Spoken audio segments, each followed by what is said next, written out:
Hamas, હુતીઝ અને આઈઆરજીસી, ત્રણ અલગ અલગ દેશો, ત્રણ અલગ અલગ આઈડિયોલોજી અને ત્રણ અલગ અલગ એજન્ડા, પણ એક જ ફાઇનાન્શિયલ પાઇપલાઇન. અને એ પાઇપલાઇનનો એક છેડો ગુજરાત અમદાવાદની એક ગલીમાં હતો. મિત્રો, અમદાવાદનો એક સામાન્ય ફ્લેટમાંથી 226 કરોડના ક્રિપ્ટો ટ્રાન્ઝેક્શન કેવી રીતે ચાલે? 935 ભારતીયોના ઠગાયેલા પૈસા આખરે ક્યાં ગયા? અને દુબઈમાં બેઠેલો એક માસ્ટર માઇન્ડ આજે પણ કેમ ફરાર છે? તો અમદાવાદથી શરૂ થયેલી આ ડિજિટલ મની ટ્રાયલ ખરેખર ઇન્ટરનેશનલ ટેરર ફાઇનાન્સિંગ સાથે જોડાયેલી હતી.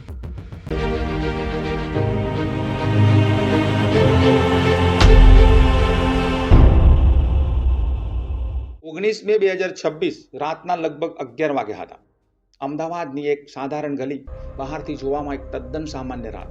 કોઈ અવાજ નહીં, કોઈ હલચલ નહીં, બસ એક ફ્લેટની બારીમાંથી વાદળી રોશની બહાર ડોક્યું કરી રહી હતી. લેપટોપની એ રોશની અંદર બેઠો હતો મોહસિન સાદિક મોલોની. તેની સામે સ્ક્રીન પર નંબર હતા, વોલેટ એડ્રેસ હતા અને ટેલિગ્રામ પર એક પછી એક મેસેજ આવી રહ્યા હતા યુકેથી. બહારથી જોવામાં તે કોઈ પણ મિડલ ક્લાસ માણસ જેવો લાગતો હતો. કદાચ કોઈ ફ્રીલાન્સર, કદાચ કોઈ ક્રિપ્ટો ટ્રેડર અને કદાચ જે રાત્રે મોડા સુધી કામ કરે છે એવો અમદાવાદી ગુજરાતી.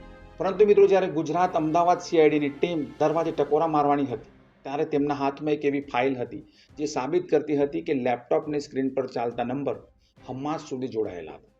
આ વાર્તા એક માણસની નથી મિત્રો, આ વાર્તા એક એવા નેટવર્કની છે જે 3 દેશોમાં ફેલાયેલું હતું. જેમાં એક શખ્સ દુબઈથી ઓપરેટ કરી રહ્યો હતો, એક યુકેની જેલમાં સળિયા પાછળ અને એક અમદાવાદની એક સાધારણ ગલીમાં ફ્લેટમાંથી. અને આ ત્રણેયને જોડનારી વસ્તુ હતી એક એવી કરન્સી જેને કોઈ બેંક ટ્રેક ના કરી શકે, જેને કોઈ સરકાર ના જોઈ શકે, ના કોઈ પોલીસ રોકી શકે, ક્રિપ્ટો કરન્સી. અને આખી વાર્તાની શરૂઆત હતી મિત્રો એક એવી વેબસાઇટથી જેનું નામ તમે ક્યારેય સાંભળ્યું નહીં હોય, artemislab.cc. મિત્રો, આ કોઈ સામાન્ય વેબસાઇટ નથી. તમે એને ગૂગલ પર સર્ચ નથી કરી શકતા. તેને એક્સેસ કરવા માટે તમારે ડાર્ક વેબ પર જવું પડે. એક એવી દુનિયા જે ઇન્ટરનેટની નીચે છુપાયેલી છે, જ્યાં કોઈ નામ નથી હોતું, કોઈ સરનામું નથી હોતું, કોઈ રેકોર્ડ નથી હોતું. artemislab.cc એક ડ્રગ માર્કેટ પ્લેસ હતો મિત્રો. ખુલ્લે આમ કોઈ પણ ડર વિના અહીંયા ડ્રગ્સની લિસ્ટિંગ હતી. જેમ કોઈ ઈ કોમર્સ સાઇટ પર પ્રોડક્ટ હોય એ રીતના.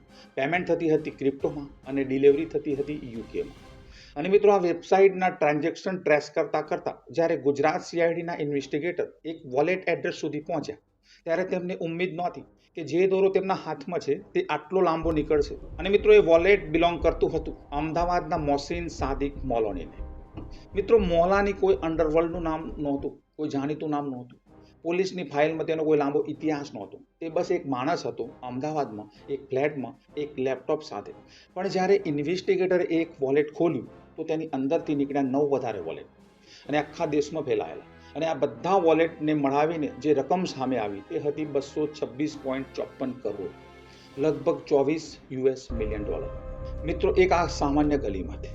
પણ મિત્રો, આખા નેટવર્કને સમજવા માટે મિત્રો 3 પાત્રોને સમજવા પડે છે. પહેલો છે મોહસિન સાદિક મોલાની, અમદાવાદ. બીજો છે મોહમ્મદ જુબેર પોપટિયા, દુબઈ. ત્રીજો છે સલમાન ગુલમાલી અંસારી, યુનાઇટેડ કિંગડમની એક જેલમાં. આ ત્રણેય મળીને એક ટ્રાયેંગલ બનાવતા હતા. અને આ ટ્રાયેંગલની અંદર ચાલતું હતું એક એવું ઓપરેશન જે ડ્રગથી શરૂ થતું, ક્રિપ્ટોમાંથી પસાર થતું અને ટેરર સુધી પહોંચતું હતું. મિત્રો, મોલાનીનું કામ હતું ઓર્ડર લેવાનું. તે અમદાવાદમાં બેસીને ટેલિગ્રામ ગ્રુપ અને ડાર્ક વેબ ચેનલ દ્વારા યુકેના કસ્ટમર પાસેથી ડ્રગ ઓર્ડર લેતો. એક મેસેજ આવે, એક ઓર્ડર કન્ફર્મ થાય અને ઓર્ડર ફોરવર્ડ થઈ જાય દુબઈને. અને મિત્રો, દુબઈમાં હતો પોપટિયા. પોપટિયાનું કામ હતું સપ્લાય મેનેજ કરવાનું, યુકેમાં ડ્રગની ડિલિવરી એરેન્જ કરવાનું અને પોતાના નેટવર્કથી, પોતાના કોન્ટેક્ટથી. અને યુકેમાં હતો સલમાન અંસારી, જેને 2024માં એક બ્રિટિશ કોર્ટે ડ્રગ ટ્રાફિકિંગ અને મની લોન્ડરિંગના 6 વર્ષની સજા ફટકારી છે. અત્યારે જેલમાં છે અને યુકેની જેલમાં એ બંધ છે. પણ મિત્રો, ઇન્વેસ્ટિગેટરનો દાવો એવો છે કે અંસારી જેલમાં રહીને પણ 2026માં આ નેટવર્કને ઓપરેટ કરે છે, ટેલિગ્રામ પર, ઇનક્રિપ્ટ મેસેજ પર અને ડિજિટલ દુનિયામાં. અને મિત્રો, ડિજિટલ દુનિયામાં જેલની દિવાલો કોઈ મહત્વ નથી રાખતી. એક કન્વેક્ટેડ ક્રિમિનલ સળિયા પાછળ, પણ છતાં નેટવર્ક જીવતું છે, કામ કરે છે. અને એક ક્ષણ માટે રોકાવ, એક પળ માટે કોઈ બીજા વિશે વિચારો.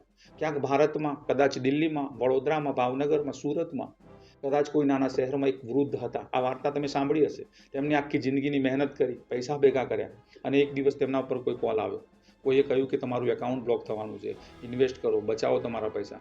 અંતે તેને ભરોસો કર્યો, તેમને પૈસા મોકલ્યા અને એ પૈસા તેમની આખી જિંદગીની કમાણી એક જ રાત્રે કોઈ મ્યુલ એકાઉન્ટમાં ગઈ.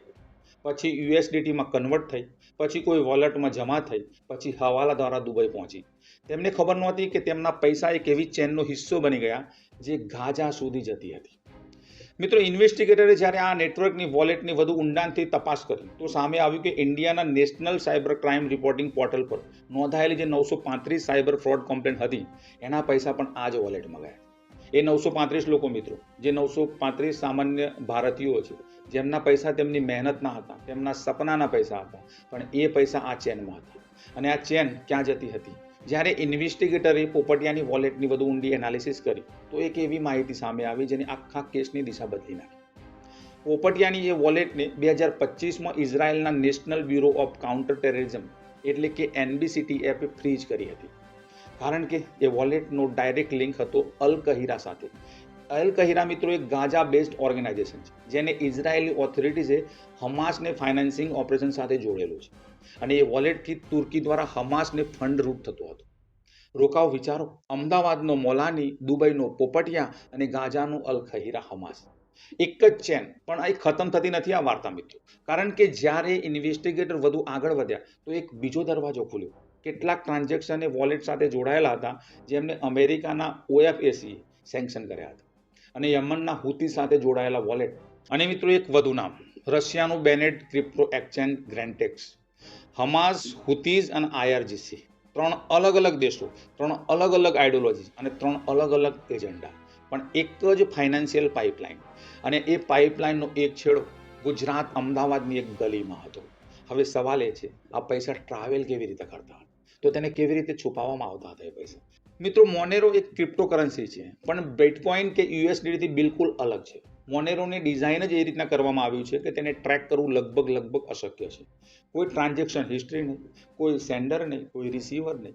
FBI મિત્રો ઘણી વખત પબ્લિકલી કહ્યું છે કે એને ટ્રેક કરવું લગભગ મુશ્કેલ છે. અને આ નેટવર્કે મોનેરોનો ભરપૂર ઉપયોગ કર્યો. લગભગ 2 કરોડની મોનેરો ટ્રાન્ઝેક્શન ઇન્વેસ્ટિગેટરે ટ્રેસ કરી, અને બાકીના પૈસા તે USDTમાં કન્વર્ટ થતા, OTC બ્રોકર દ્વારા પછી નાના ટુકડાઓમાં તોડવામાં આવતા અને અલગ અલગ વોલેટમાં જમા કરવામાં આવતા, જેથી મિત્રો કોઈ મોટું ટ્રાન્ઝેક્શન નજરે ના પડે, જેથી ટ્રાયલ ગૂંચવાઈ જાય. અને અંતે હવાલા, એ જૂની ભરોસાપાત્ર અદ્રશ્ય પદ્ધતિ. પૈસા યુકેમાં જતા, ઇક્વિપમેન્ટ કેશ ઇન્ડિયામાં નીકળતી, કોઈ બેંક રેકોર્ડ નહીં, કોઈ પેપર ટ્રાયલ નહીં. ડ્રગ ટ્રેડના પૈસા યુકેથી આંગળિયા અને હવાલા ચેનલ દ્વારા ઇન્ડિયા પાછા આવતા. મૌલાની તેને કલેક્ટ કરતો. અંસારીના પિતા ગુલામ સાદિક ઇબ્દુલ્લા અંસારી, જેઓ ખુદ અમદાવાદમાં રહેતા, તેમને આપતો. અને એક ફેમિલી બિઝનેસ મિત્રો, એક ઇન્ટરનેશનલ એમ્પાયર, અને તેનું દિલ ધડકતું હતું ગુજરાતમાં, અમદાવાદમાં. 19મીની રાત્રે જ્યારે CCOEની ટીમે એક સાથે અમદાવાદ, મુંબઈ અને હરિયાણાના કરનાલમાં રેડ કરી 9 લોકોની ધરપકડ થઈ. મૌલાની પકડાયો, મોહમ્મદ જેદ સિદ્દી પકડાયો, જેના એકાઉન્ટમાંથી સૌથી વધારે 7.52 મિલિયન પાસ થયા. અંસારીના પિતા પકડાયા, એનું લેપટોપ જપ્ત થયું, વોલેટ ફ્રીઝ થયું અને ટેલિગ્રામ ચેટ રિકવર થયા. પણ એક નામ હતું જે લિસ્ટમાં નહોતું, મોહમ્મદ જુબેર પોપટિયા. એ શખ્સ કોઈ દુબઈની હાઈરાઇઝ બિલ્ડિંગમાં બેસીને એક મેસેજ સેન્ડ કરતો. હજારો માઇલ દૂર એક આખી સપ્લાય ચેન હરકતમાં આવી જતી. અને મિત્રો, એ શખ્સ જેની વોલેટ હમાસ સાથે જોડાયેલી હતી, એ શખ્સ જેને યુકેમાં ડ્રગ એમ્પાયર ઊભું કર્યું, આજે પણ ક્યાંક દુબઈમાં ફરાર છે. મિત્રો, અંતે SP રાજેન્દ્રસિંહ ઝાલાએ પ્રેસ કોન્ફરન્સ કરી. તેમણે કહ્યું કે ડર્ટી ક્રિપ્ટોને USDTમાં કન્વર્ટ કરવામાં આવતું, પછી હવાલા ચેન દ્વારા કેશમાં, અને પછી એ કેશ મિત્રો ટેરર ઓર્ગેનાઇઝેશન, ડ્રગ નેટવર્ક અને ક્રિમિનલ સિન્ડિકેટ સુધી પહોંચતી.